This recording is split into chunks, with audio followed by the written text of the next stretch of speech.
Chapter 106। Raghav ने उसे गौर से देखा, फिर पास जाकर उसके हाथ से नोटबुक ले ली। हालांकि ऋषभ ने डायरी को पीछे खींचा, लेकिन जब राघव ने उसे घूरा तो उसके पास उसे छोड़ देने के अलावा कोई और ऑप्शन नहीं था।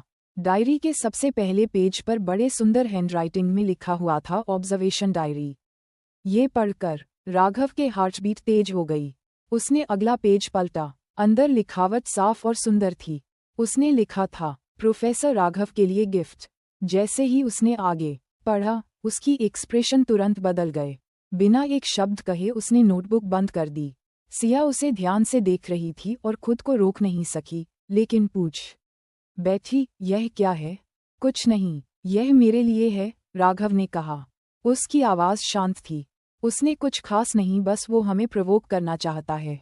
इसमें देखने लायक कुछ नहीं है। ये कहते हुए उसने डायरी बंद की और तुरंत ही टॉपिक बदल दिया और कहा, क्या अब हम खाना खा सकते हैं? मुझे भूख लगी है। सिया को राघव के इस बहाने पर विश्वास नहीं हुआ। उसकी अना वॉइस उससे कह रही थी कि उस नोटबुक में जो कुछ भी था उसका उससे कुछ लेना देना था। इसलिए उसने राघव पर जोर सकते हुए पूछा, राघव, इसमें क्या है? इस पर राघव ने अपने होंठ भींच लिए और चुप रहा। ये देख सिया ने नोटबुक के लिए हाथ बढ़ाया, लेकिन उसने उसका हाथ टाल दिया। इसे मुझे दे दो, सिया ने कहा। अब उसे गुस्सा आ रहा था, लेकिन राघव ने फिर भी उसे वह नोटबुक नहीं दी, जिस कारण उन दोनों के बीच में टेंशन बढ़ती जा रही थी। राघव खुद पर कंट्रोल करने की पूरी कोशिश कर रहा था और उम्मीद कर रहा था कि सिया नोटबुक के बारे में जिद करना छोड़ दे, लेकिन सिया थी कि पीछे हटने का नाम ही नहीं ले रही थी। राघव, इसे मुझे दे दो। उसकी आवाज़ शांत जरूर थी, लेकिन उसकी आवाज़ में एक कमांडिंग टोन थी, जिसके कारण राघव के चेहरे की एक्सप्रेशन काले पड़ गए। ऋषभ को जब यह महसूस हुआ कि मामला बढ़ने वाला है तो वह तुरंत आगे आया। भाभी, ये सच में कुछ खास नहीं है। वह अपना सेंटेंस भी पूरा नहीं कर सका कि तभी सिया की ठंडी निगाह ने उसे तुरंत चुप करा दिया। राघव, मुझे ये जानने का पूरा राइट है कि इस डायरी में क्या है। वह उसकी आंखों में देख रही थी। राघव ने काफी देर तक उसकी ओर देखा और लास्ट में हार मानते हुए उसे नोटबुक सौंप दी। सिया ने नोटबुक लेते ही खोली। पहले 2 पेज उसके लिए कुछ भी मायने नहीं रखते थे, लेकिन जैसे ही वह मेन सब्जेक्ट तक पहुंची, उसकी आंखें सिकुड़ गईं। फिर भी उसने खुद को शांत रहने के लिए मजबूर किया। यह एक ऑब्जर्वेशन डायरी थी और उसका मेन टॉपिक वो खुद थी। उसने पिछले 3 सालों में जेल में अपने साथ हुई हर घटना को उसमें लिखा था, एक अलग सटीक तरीके से लिखा गया। उसने मुश्किल से एक पृष्ठ पढ़ा था कि तभी राघव ने अचानक उसकी आंखें ढक दीं। बस इतना काफी है। उसने उसके हाथों से नोटबुक खींच ली और उसे अपनी बाहों में भर लिया। मैं बस यह नहीं चाहता था कि तुम उन दिनों को दोबारा जियो। मुझे इससे निपटने दो, ठीक है? ऋषभ और आरव ने एक दूसरे को देखा और फिर चुपचाप आरव के कमरे में चले गए और उन्हें अकेला छोड़ दिया। एक लंबी चुप्पी के बाद सिया अंततः बोली, मैं उतनी कमजोर नहीं हूं जितना तुम सोचते हो राघव। उसने धीरे से सांस छोड़ी। उसने ये मेरे सदमे को और गहरा करने के लिए भेजा है, और आपको गुस्सा दिलाने के लिए भी। मैं इसके झांसे में नहीं आऊंगी। मैं ठीक हूँ, बिल्कुल ठीक। राघव ने कुछ नहीं कहा। उसने उसे ये भी नहीं बताया कि वह अभी भी शौर्य से कितना डरती है। इसके बजाय उसने धीरे से उसकी पीठ को सहलाया और उसे शांत करने की कोशिश की। इतनी गर्मी होने के बावजूद सिया का शरीर बर्फ की तरह ठंडा था। फिर भी उसने जोर देकर कहा कि वह डरी हुई नहीं है। हमेशा की तरह खुद को मजबूत बनने के लिए मजबूर कर रही थी। ये देखकर राघव को अंदर ही अंदर बहुत गुस्सा आ रहा था। वह जानता था कि यह उसकी गलती नहीं थी, लेकिन वह अपने अंदर उबलते गुस्से को रोक नहीं सका। सिया के साथ किसी एक्सपेरिमेंट की तरह बिहेवियर किया जाना, किसी सामान की तरह डॉक्यूमेंटेशन किया जाना, वह उस जेल को और उस एक्सपेरिमेंट में शामिल लोगों को जला देने के अलावा और कुछ नहीं चाहता था।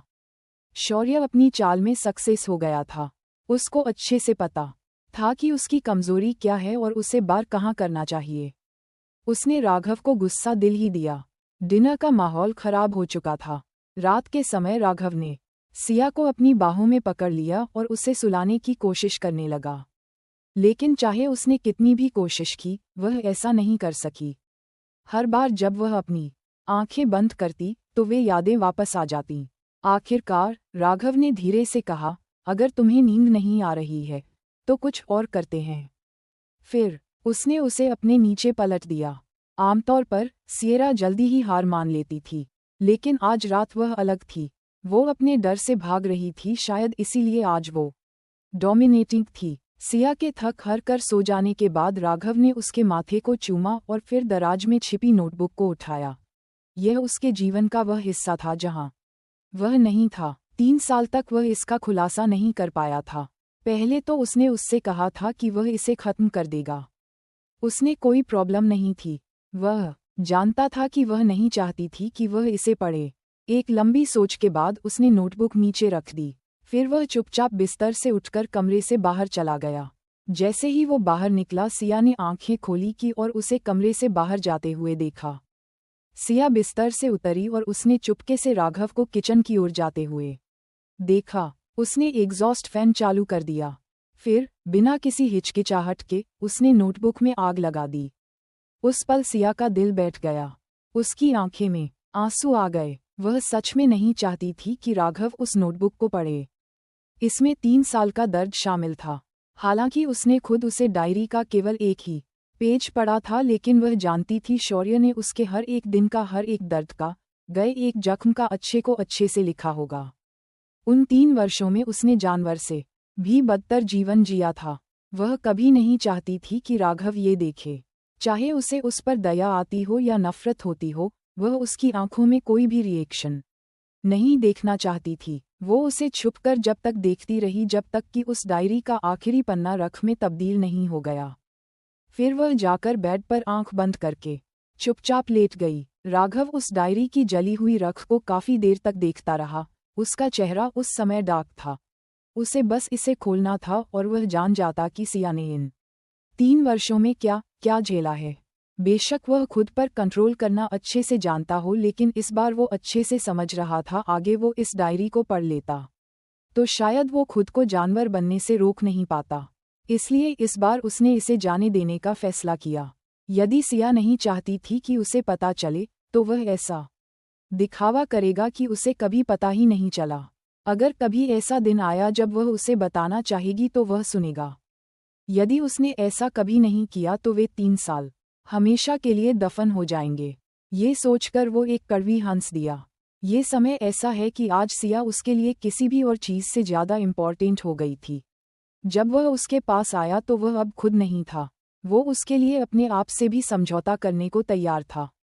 अगली सुबह तक पिछली रात के बारे में किसी ने भी कोई बात नहीं की और न ही डायरी का जिक्र किसी ने किया। ऋषभ ने सबसे पहले चुप्पी तोड़ी। हमें इन वीडियो की कॉपीज पुलिस को भेजनी चाहिए। इन्हें बर्बाद करने का कोई मतलब नहीं है। सिया ने हाँ में सिर हिलाया। हाँ, उन विक्टिम्स को जस्टिस मिलना चाहिए। जैसे ही उसने बोलना खत्म किया, आरव बोला, मैंने पहले ही उनकी कॉपीज बना ली हैं। कल रात उन्होंने ज़्यादातर फुटेज अकेले ही देखी थी और उसमें उसने अपनी बहन को देखा था। अब जाकर उसे समझ में आ गया कि सिया ने उसे कभी पूरी सच्चाई क्यों नहीं बताई थी। उसने यह उम्मीद नहीं की थी कि उसकी बहन की मौत इतनी बेरहमी से होगी।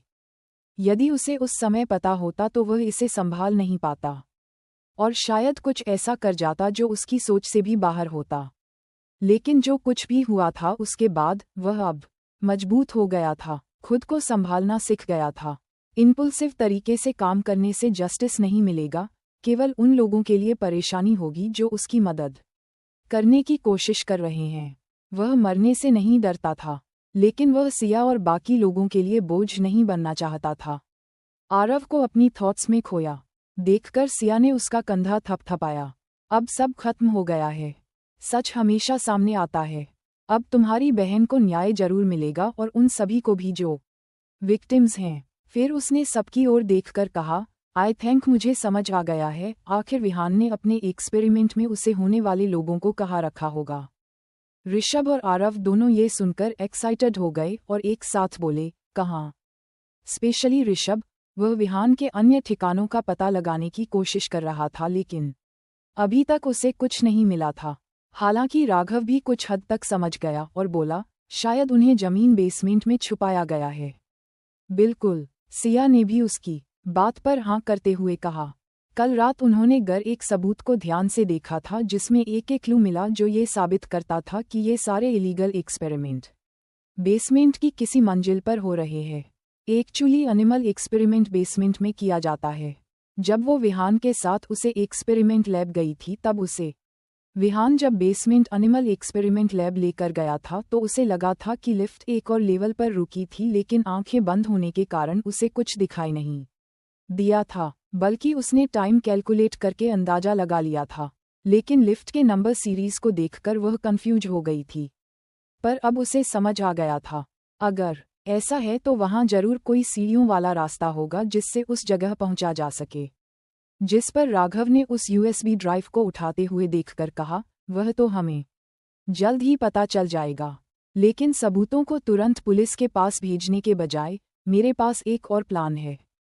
क्यों न हम इसमें से कुछ पिक्चर्स के साथ कुछ कॉपीज भेजें, बस इतना कि विहान हिल जाए।